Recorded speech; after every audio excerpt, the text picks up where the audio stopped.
नमस्कार दोस्तों, ग्लोबल ज्ञान यूट्यूब चैनल पर आपका एक बार फिर से बहुत बहुत स्वागत है। दोस्तों, जैसा कि मैंने अपनी पिछली वीडियो में आपको बताया था, एमपीटीईटी की जो डेट है बहुत जल्द आने वाली है और आप भी अपनी तैयारी में लगे होंगे। लेकिन दोस्तों, तैयारी करने के साथ साथ ज़रूरी है कि आप समय समय पर अपना मूल्यांकन करें। इस वजह से दोस्तों, मैं आपके लिए एमसीक्यू की एक सीरीज़ लेकर आया हूँ, जहाँ पर आप जान सकते हैं कि आपने जो तैयारी की है वो किस स्तर की है, या फिर आपको किस टॉपिक या किस सब्जेक्ट में परेशानी आ रही है। दोस्तों, मैं यहाँ पर आपको सिर्फ क्वेश्चन और आंसर नहीं बताऊँगा, यहाँ पर हम जहाँ ज़रूरत होगी वहाँ उन्हें विस्तार से भी जानेंगे, जिससे आपका कॉन्सेप्ट जो है अच्छी तरीके से क्लियर हो सकता है। दोस्तों, इसी के साथ मैं आपको यहाँ पर फ्री पीडीएफ आपको उपलब्ध कराऊँगा, जिसके माध्यम से आप दोस्तों स्वयं स्टडी कर सकते हैं और आपको आने वाले एग्ज़ाम में काफ़ी मदद मिलेगी। तो दोस्तों, ज़्यादा देर ना करते हुए चलिए वीडियो को स्टार्ट करते हैं। एमसीक्यू की सीरीज़ में आज मैं आपके लिए परिवार टॉपिक के ऊपर जो महत्वपूर्ण क्वेश्चन आए हुए हैं वो लेकर आया हूं, जो विभिन्न टीईटी एग्ज़ाम में पूछे गए हैं। फिर चाहे वो सीटीईटी हो या फिर दूसरे स्टेट टीईटी के एग्ज़ाम हो, उनमें कई महत्वपूर्ण क्वेश्चन जो आए हुए हैं वह आज हम इसमें जानेंगे। लेकिन एमसीक्यू स्टार्ट करें इससे पहले मैं आपको परिवार के बारे में थोड़ी सी बेसिक जानकारी देता हूं, जो आपको पता होना चाहिए। दोस्तों, जो परिवार होता है वो एक सामाजिक संगठन होता है। परिवार शब्द लैटिन भाषा के फेम्युलस शब्द से आया है। अब परिवार के प्रकार कितने होते हैं, तो सामान्यतः परिवार के दो प्रकार होते हैं, एकल परिवार और संयुक्त परिवार। जो एकल परिवार होता है वह एक छोटा परिवार होता है, जिसमें माता पिता और उनके अविवाहित बच्चे होते हैं।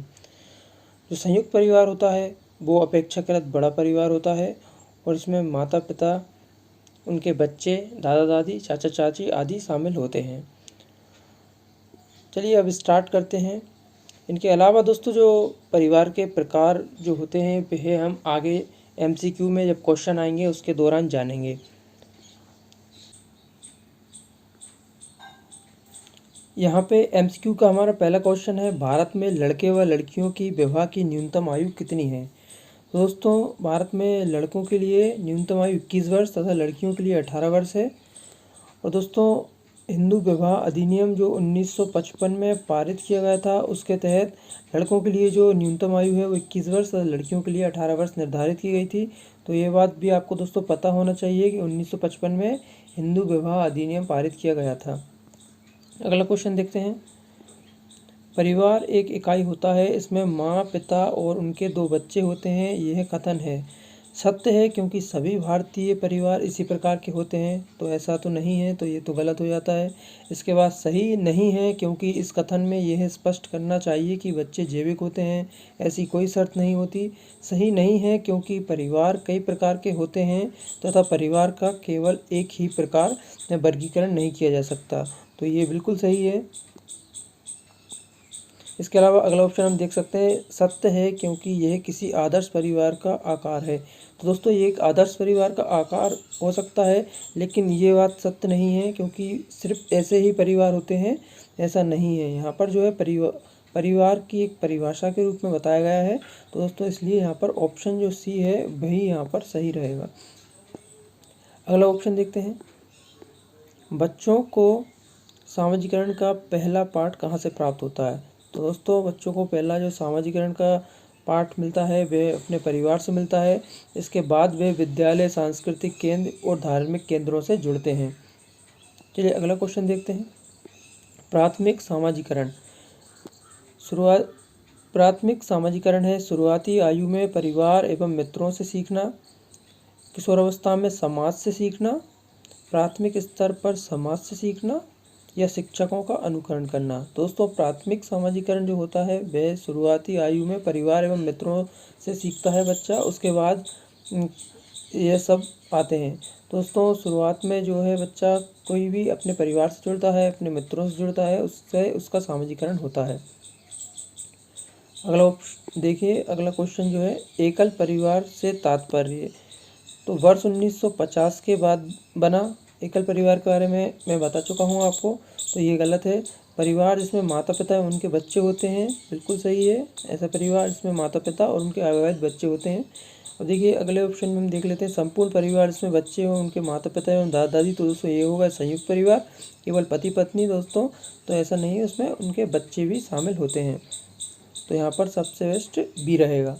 अगला क्वेश्चन देखते हैं, निम्न में से कौन सा कथन सही है? एकल परिवार में दहेज प्रथा सामान्य बात है, एकल परिवार में बाल श्रम सामान्य बात है, दहेज तथा बाल श्रम सामाजिक बुराइयां हैं। देखिए आप देखकर ही बता सकते हैं, यहाँ पर दहेज तथा बाल श्रम सामाजिक बुराइयां हैं। इसके बाद देखिए अगला क्वेश्चन देखते हैं, भारत में बाल विवाह निषेध अधिनियम किस वर्ष पारित किया गया? दोस्तों भारत में बाल विवाह निषेध अधिनियम जो है 2006 में पारित किया गया था दोस्तों। लेकिन दोस्तों यहाँ पर 2006 में इसे पारित किया गया था, लेकिन इसे जो लागू है वो 1 नवंबर 2007 को किया गया था। 1 नवंबर 2007 को इसे जो है लागू किया गया था। चलिए अगला क्वेश्चन देखते हैं, कौन सी विशेषता परिवार की नहीं है? कम से कम 2 भिन्न लिंग वाले वयस्क साथ रहते हों, तो ये तो सही है। इसके अलावा प्रत्येक सदस्य की आय भिन्न जमा की जाती हो, ऐसा नहीं होता। वे समान आवास, भोजन और समान सामाजिक क्रियाओं का उपयोग करते हों, तो बिल्कुल करते हैं। सुरक्षा एवं बच्चों का साझा उत्तरदायित्व, तो ये भी दोस्तों सही है। तो यानी कि यहाँ पर हमसे पूछा है कौन सा नहीं है, तो दोस्तों वो है बी है, क्योंकि दोस्तों प्रत्येक सदस्य की आय भिन्न जमा नहीं की जाती, तो ये परिवार की विशेषता नहीं है। चलिए अगला क्वेश्चन देखते हैं। तो अगला क्वेश्चन है हमारा, शारदा एक्ट का संबंध निम्न में से किससे है? तो शारदा एक्ट का संबंध जो है बाल विवाह से संबंधित है। ये 1929 में आया था, जिसमें लड़कों के लिए न्यूनतम आयु 18 वर्ष तथा लड़कियों के लिए जो न्यूनतम आयु थी वह 14 वर्ष थी। इसके बाद 1955 में जो है हिंदू विवाह अधिनियम आया, जिसमें 21 वर्ष लड़कों के लिए तथा 18 वर्ष लड़कियों के लिए कर दी गई। अब देखिए अगला क्वेश्चन देखते हैं, सामाजिक बुराइयों का उदाहरण। तो दोस्तों बाल श्रम एक जो है सामाजिक है, बाल विवाह भी सामाजिक बुराई है, और दहेज लेना भी एक सामाजिक बुराई है। तो दोस्तों ये सभी इसका आंसर आएगा। अगला देखिए, ऐसे परिवार जिनमें परिवार की सत्ता किसी पुरुष सदस्य के हाथ में होती है। तो ऐसे जो परिवार होते हैं दोस्तों, देखिए उनमें देख लेते हैं, पितृ संतात्मक परिवार, पितृवंशी परिवार, एकल परिवार, संयुक्त परिवार। दोस्तों एकल और संयुक्त परिवार के बारे में हम जान चुके हैं, तो वो तो यहाँ नहीं आएगा। ऐसे परिवार जिनमें परिवार की सत्ता जो है किसी पुरुष सदस्य के हाथ में होती है, तो दोस्तों ऐसे परिवार होते हैं पितृ संतात्मक परिवार। दोस्तों जो पितृवंशी परिवार होते हैं, जो हम सामान्य तौर पर देखते हैं, जो लड़का होता है उसके द्वारा ही वंश आगे बढ़ता है। इसमें लड़कियों का इतना महत्व नहीं होता, उनको जो पुत्र है वही वंश आगे बढ़ाता है। वो पुत्र जो होते हैं पितृ वंशीय परिवार होते हैं। और दोस्तों जिन परिवार में पुरुष सदस्य के हाथ में सत्ता होती है वह पितृ संतात्मक परिवार होते हैं। इसके अलावा दोस्तों मैं आपको परिवार के बारे में कुछ और जानकारी बता देता हूँ। दोस्तों बहुपति परिवार होते हैं। बहुपति परिवार इस तरीके के होते हैं दोस्तों, जिनमें एक ही स्त्री का विवाह सभी भाइयों से होता है, एक से ज़्यादा पति होते हैं दोस्तों, वो बहुपति प्रथा वाले परिवार हो जाते हैं। एक विवाहित परिवार जिनमें कोई पुरुष या स्त्री एक ही विवाह करती है या करता है, तो वो एक विवाहित परिवार होते हैं दोस्तों। बहुविवाहित परिवार दोस्तों जिसमें कोई पुरुष या महिला एक से ज़्यादा विवाह करते हैं। मात्र स्थानीय परिवार होते हैं दोस्तों, जिनमें कोई पुरुष शादी के पश्चात है वो स्त्री के घर रहता है, और वहाँ पर जो स्त्री के घर का कोई सदस्य होता है, कोई पुरुष होता है, वो परिवार का मुखिया होता है। तो ऐसे जो परिवार होते हैं वे मात्र स्थानीय परिवार होते हैं। चलिए आगे बढ़ते हैं। समाज की सबसे छोटी इकाई क्या है? दोस्तों ये क्वेश्चन आपको पता होना चाहिए, तो मैं ये क्वेश्चन आपके लिए छोड़ता हूँ। आप मुझे कमेंट बॉक्स में इसका आंसर ज़रूर बताइएगा कि क्या है। चलिए अगला क्वेश्चन देखते हैं। परिवार की विशेषता नहीं है। तो दोस्तों विवाह एवं यौन संबंध परिवार की विशेषता है। ये भी समाज विरोधी कार्य करना दोस्तों ये परिवार की विशेषता नहीं है। वंश परंपरा भी परिवार की विशेषता है। सार्वभौमिक संगठन भी परिवार की विशेषता है। चलिए अगला क्वेश्चन देखते हैं। मनुष्य एक सामाजिक प्राणी है, किसका कथन है? दोस्तों मनुष्य एक सामाजिक प्राणी है, ये कथन अरस्तु का है।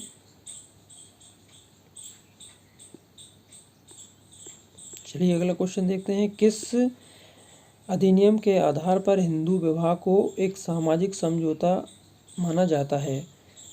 तो दोस्तों ऑप्शन बी यहाँ पर आएगा। हिंदू विवाह एवं विवाह विच्छेद अधिनियम के तहत जो है हिंदू विवाह को एक सामाजिक समझौता माना जाता है।